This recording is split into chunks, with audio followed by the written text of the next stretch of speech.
Welcome back to the channel. I'm Kevin, low budget spider rider, and today just want to spend a little time to talk a little bit about a few things you should keep in mind when buying one of these Spyder RTs. For most of us, buying a Spyder RT isn't a small decision. For a lot of us, especially in this stage of life, this kind of money matters. We're not just buying toys, we're making thoughtful choices about comfort, enjoyment, and how we want to spend our riding years. And to be honest, before I bought mine, like most of you, I did the research, I watched the videos, I was in the forums, but there were still a few things that nobody really sat down and explained clearly to me. And this is what I want to talk about with you today. About the 3 things I believe every smart buyer should know before bringing a Spyder RT home. So let's get into the video. Now, when we talk price, the first thing you should keep in mind, especially when we find ourselves on a dealer website, the number that you see on the screen is rarely what you actually pay.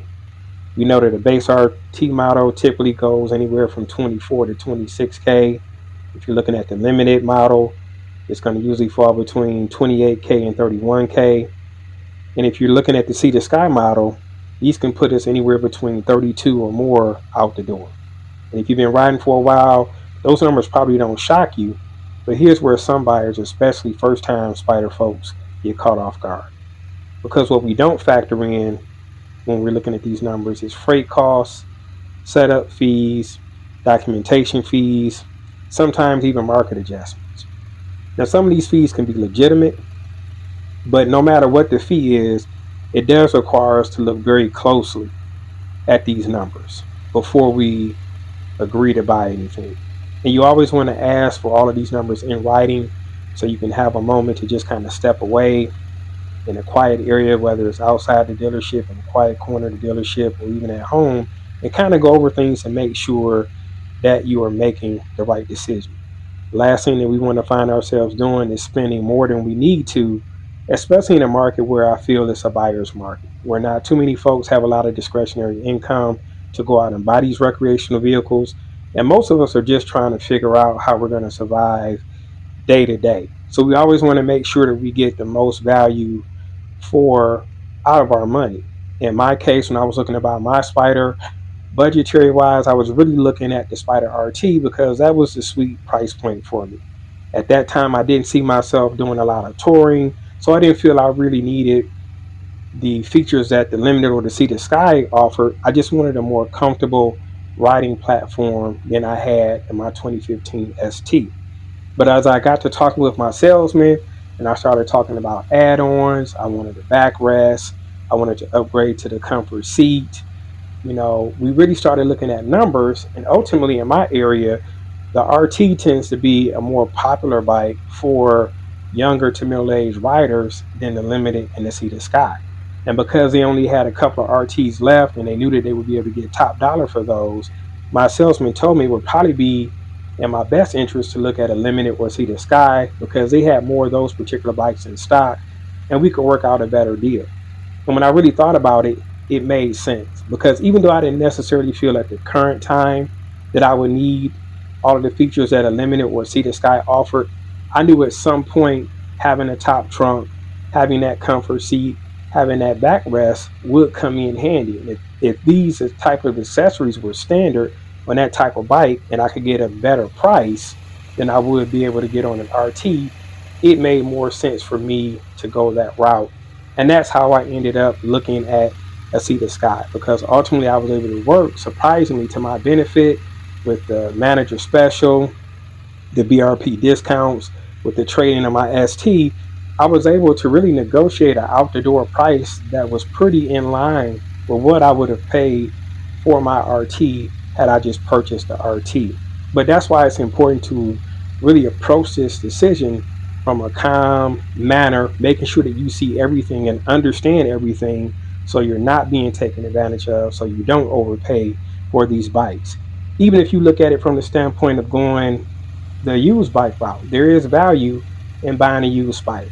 If you're looking at a Spyder that's maybe under 10,000 miles, has a solid service history, has been stored properly, you can potentially save thousands of dollars versus buying a new bike, because where essentially the first owner has already taken that big hit when we talk about depreciation. Because that's something to keep in mind with these bikes, is just like vehicles, they do depreciate. Where depending on what you end up paying out the door, a few months or even a year in the ownership, you realize that a bike where, in my case, looking at the Sea to Sky, where it has a base price of 32,000, you add on all those fees, taxes, and etc., you can easily be in the low to mid 40s. That bike is going to depreciate after so many months or years of ownership, and who wants to take that type of hit? That's why some people look towards the used market to get better value from purchasing these Spyders. Now, we talk about mechanical issues. To me, this is more important than price. And I want to be fair here. The modern Spyder RT is a very solid touring machine in my opinion.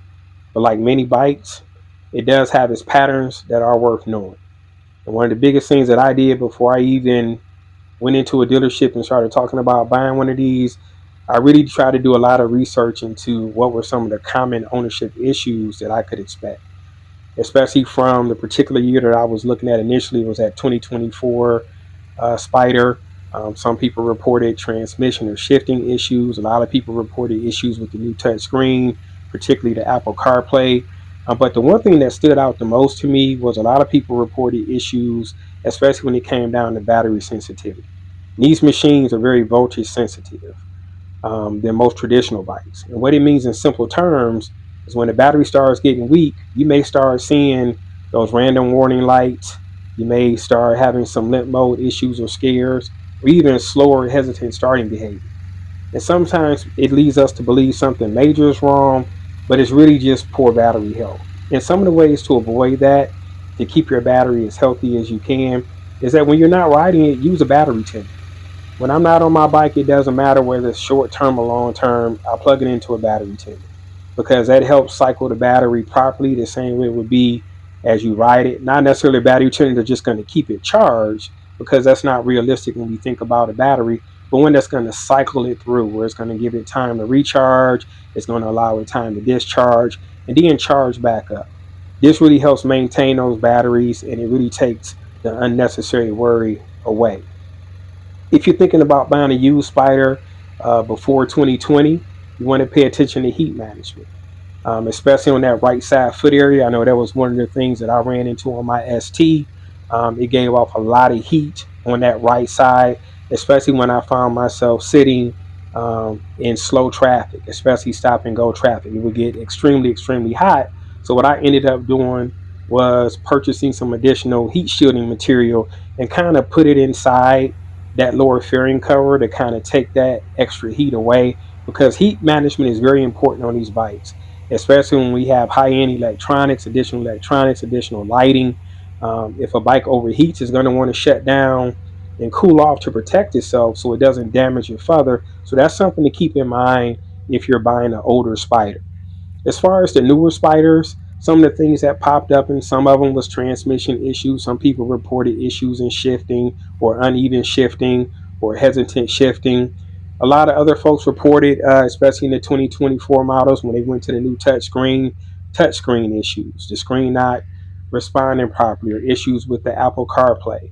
A lot of these things can be solved with software updates. That's one of the things I like about the newer Spyders, is that you can literally connect to your home Wi-Fi, and if there's an available update, you can essentially update your software system without necessarily having to take a trip to the dealership to get that done.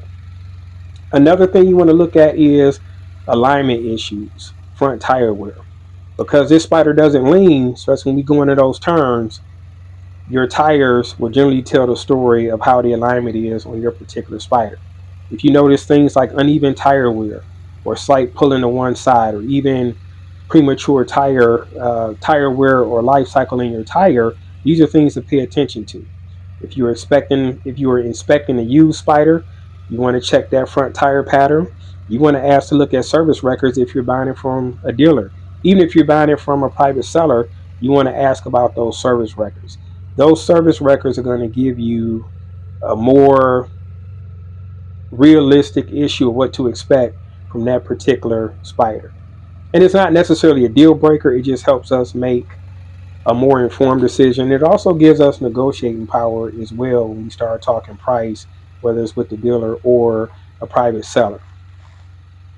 Now, when we talk about the 1330 Ace engine and modern RTs, this engine has a very strong reputation. Many owners, myself included, I see a lot of smooth performance out of mine.